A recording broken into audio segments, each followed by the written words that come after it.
Welcome to Political Arena, where politics gets real. This is your hub for breaking updates, bold analysis, and the tough, mind-boggling questions orders shy away from. No sugarcoating, no filters, just raw conversations about the power, the players, and the politics that shape our lives. The D-Day has finally arrived.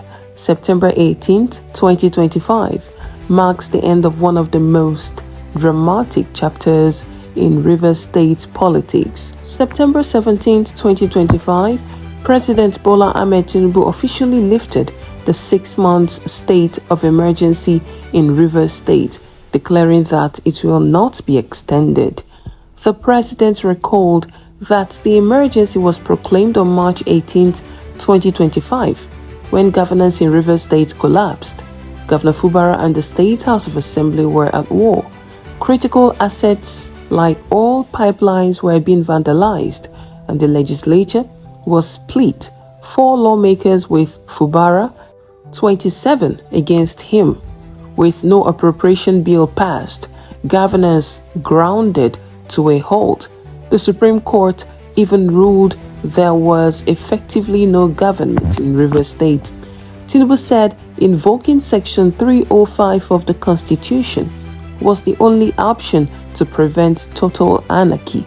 But with fresh signs of peace, cooperation, and what he called a new spirit of understanding amongst Rivers stakeholders, he declared the state of emergency over as of midnight, September 17th. That announcement set the stage for the return of Governor Siminalayi Fubara to the government house in Port Harcourt. But while Rivers people may rejoice at the return of democratic rule, they are also asking what version of Governor Fubara is coming back.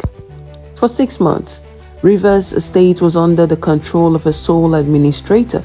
Vice Admiral Ibok-Ete Ibas retired, and what a ride it has been. His tenure was defined by bold, controversial, and often unsettling decisions. He presented a 1.48 trillion naira budget with 70 billion naira earmarked for CCTV, contingency funds, and gunboats to fight insecurity on waterways. That figure alone left Rivers people and even the National Assembly asking, what exactly is going on in Rivers? He suspended all Fubara's appointees, appointed 11 new permanent secretaries, and went ahead with the controversial local government elections that further deepened political divisions. And just days ago, civil servants protested in Port Harcourt, rejecting a last-minute staff verification exercise they described as inhuman and uncoordinated. In all of this, was Ibok-Ete Ibas truly in charge, or was someone else pulling the strings from behind? Opposition parties have been quick to react, of course. The PDP described his administration as a waste of time, unconstitutional, and a violation of democratic norms, demanding a full investigation. The NNPP dismissed the last 6 months' rule entirely as illegitimate. The Labour Party went further, alleging the emergency was designed to protect the interests of President Tinubu and FCT Minister Wike rather than the people of Rivers. On the other hand, the APC praised Ibas, crediting him with maintaining peace and protecting citizens' rights during the emergency. But here's the striking question. In all of these political exchanges, who really cares about what the people of Rivers State think or feel? And before we forget, the case filed by 11 PDP governors against the federal government over the legality of the emergency rule is still pending at the Supreme Court. Considering the sensitivity and urgency of the matter, many expected a ruling by now, but the silence of the apex court speaks volumes.